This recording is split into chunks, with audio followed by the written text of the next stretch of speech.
അപ്പോൾ ഇന്നത്തെ റെസിപ്പി നമ്മുടെ അമൂസാണ്. അപ്പോൾ ഞാനെങ്ങനെയാണ് അമൂസ് ഉണ്ടാക്കുന്നതെന്ന് കാണിച്ചു തരാം. അപ്പോൾ നമുക്ക് ആവശ്യത്തിനനുസരിച്ചിട്ടുള്ള കടല, ഞാൻ കുറച്ചധികം കടല വേവിച്ചിട്ട് ഞാൻ ഫ്രിഡ്ജിൽ വെക്കും.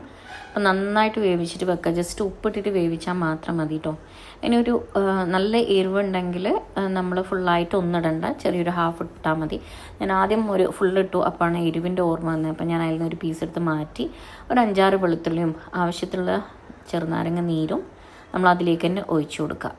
ഒന്നെങ്കിൽ നമ്മൾക്ക് വേവിച്ചിട്ടുള്ള കടലൻ്റെ വെള്ളം മതി, അതല്ലെങ്കിൽ നമുക്ക് ഇളം ചൂട് വെള്ളം ആണ് ആവശ്യം. അപ്പം ഞാൻ കുറച്ച് ഉപ്പ്, ആവശ്യത്തിന് ഉപ്പിന് പിന്നെ സെയിം ലെവലിൽ നമ്മൾ വെള്ളം ഒഴിച്ച് കൊടുക്കുക. വെള്ളം ഇല്ലയെന്നുണ്ടെങ്കിൽ ഞാൻ നേരത്തെ പറഞ്ഞ പോലെ കടല വേവിച്ചിട്ടുള്ള വെള്ളം മതി കേട്ടോ. അപ്പോൾ നന്നായിട്ട് അരച്ചിട്ട് വന്നിട്ടുണ്ട്. ഇനി ഇതിലേക്ക് നമ്മൾക്ക് ചേർക്കാനുള്ളത് ഒലീവ് ഓയിലാണ്. നമ്മൾ ഓരോരുത്തർ ഓരോ രീതിയിലാണ് ഉണ്ടാക്കുക. അപ്പോൾ ഞാൻ ഉണ്ടാക്കുന്ന രീതി ഇതാണ് കേട്ടോ.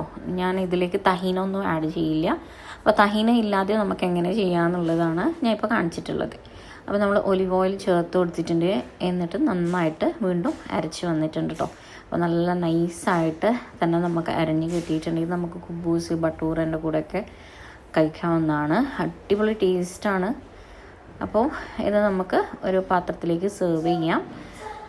അപ്പോൾ ഇതേപോലെ നമ്മൾ വേണമെങ്കിൽ ഡിസൈൻ ചെയ്യാം, അല്ലെങ്കിൽ നിങ്ങൾക്ക് നിങ്ങളുടെ ഇഷ്ടം പോലെ കൂട്ടാട്ടോ. ഇതുപോലെ നമ്മൾ ചേർത്ത് കൊടുക്കുക. ഇനി അതിലേക്ക് വേവിച്ചിട്ട് കടല ഉണ്ടെങ്കിൽ 1-2 കടല ഇങ്ങനെ വിതറി കൊടുക്കുക. എന്നിട്ട് അതിൻ്റെ മുകളിൽ നമ്മൾ കഴിക്കാൻ നേരത്ത് കുറച്ച് ഒലിവ് ഓയിൽ കൂടി നമ്മൾ അതിൻ്റെ മേലെ ഒന്ന് ഒഴിച്ച് കൊടുക്കാം. സംഭവം സിമ്പിളാണ് ആൻഡ് ടേസ്റ്റിയും കൂടാണ്. എല്ലാം ട്രൈ ചെയ്ത് നോക്കി ഫീഡ്ബാക്ക് അറിയിക്കാൻ മറക്കരുത്.